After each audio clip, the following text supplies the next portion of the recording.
Meet Aisha, a young Senegalese immigrant who just landed in the US. She left behind her son Lamine in hopes of building a better life for them both. It's been 9 months and now she's starting a new babysitting job with a wealthy family.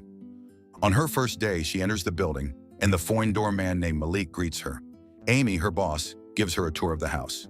Aisha even gets her own room. May this richness find me. She introduces her to little Rose, a bright young girl who's instantly drawn to Aisha. Amy gives Aisha a warm hug since her husband hasn't touched her coochie in ages. During lunch, Rose is especially fond of her cooking, which she claims tastes way better than the boring, unseasoned white people food she's used to. Later that day, Aisha FaceTimes her cousin, Maria too, to see Lamine. She misses him deeply and promises that they'll be reunited soon. Apparently, the little shit bit another child at a birthday party. After the call, she attends a child's birthday party with her friend Saleh.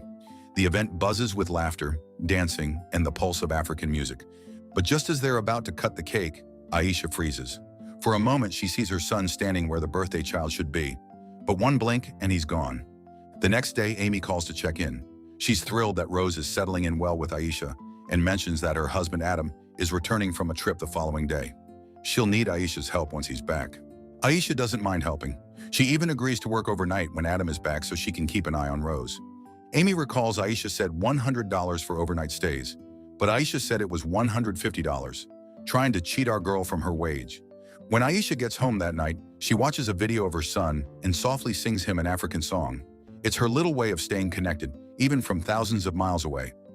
The next day, Amy's house is busy with preparations for a surprise party to welcome Adam home. The guests gather in the living room, and not long after, Adam walks in. Amy tries to greet him with a kiss, but Adam gets upset. Yelling at her, unbeknownst to him, the guest can hear his ugly ass in the other room. Rose is excited to see him and is given a book titled Anansi the Spider. As the night progresses, Aisha walks in on the guests arguing about people looting during protests. Aisha gets paid by Adam and Adam talks about the photographs in the room. One is of a black man who was shot dead for protesting. That night, she falls asleep easily, but the next morning she jolts awake from a strange nightmare. She dreamed of water pouring down inside her room. Later in the day, she sends money back home, then stops by Saleh's hair shop for a quick visit. Saleh vents about how exhausted she is, working nonstop just to survive, but admits she has no intention of going back to Africa. Aisha vents that Lamine's dad has chosen not to be in Lamine's life, taking a page out of the American way. A few days later, Rose runs off while Aisha prepares her meal. While searching for her, she sees Amy sat in the shower. That's when Rose reveals herself and Aisha takes her away. That evening, Aisha joins Adam and Rose to have dinner at a restaurant. Adam says he is happy to have Aisha around because Rose now loves to eat. He showers her with compliments but is stunned when she says Amy has not paid her in a week. He promises to talk to Amy.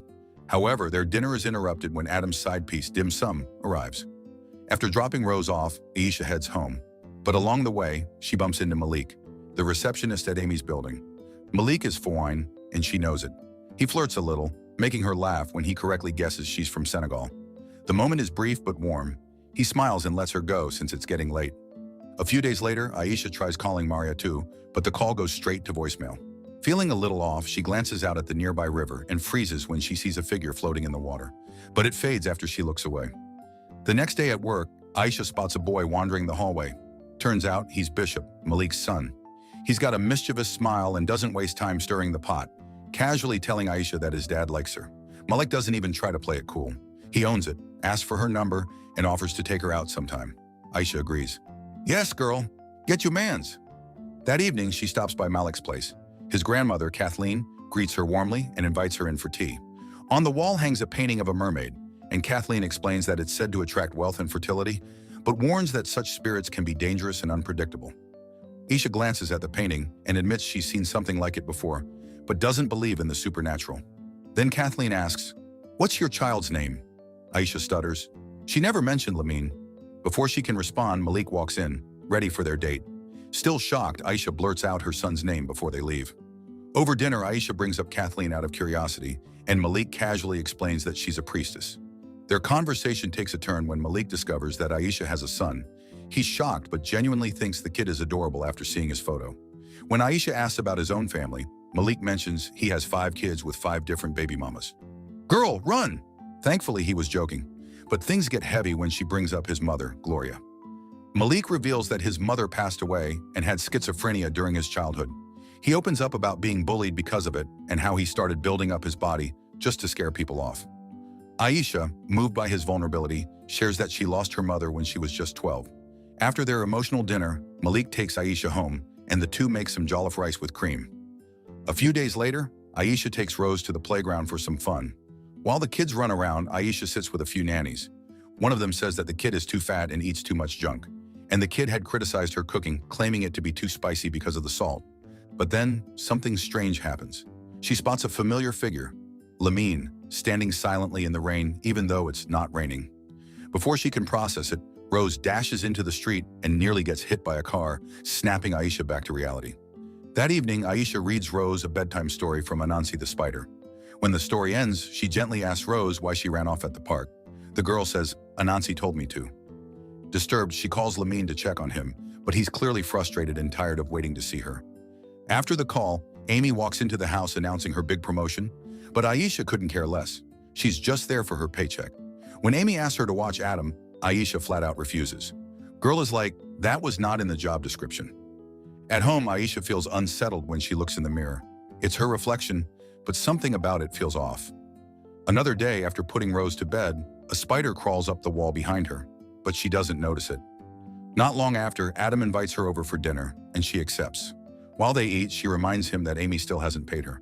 She explains that she needs the money because she's planning to bring her son over. Adam offers to give her an advance, but Aisha makes it clear that it's not an advance, it's what she's already owed. Once he pays her, she hugs him to say thanks. But while they're still in the room, she sees a strange figure nearby. She doesn't know what to make of it. Then Adam gets too comfortable and tries to kiss her, but she pulls away and bites him.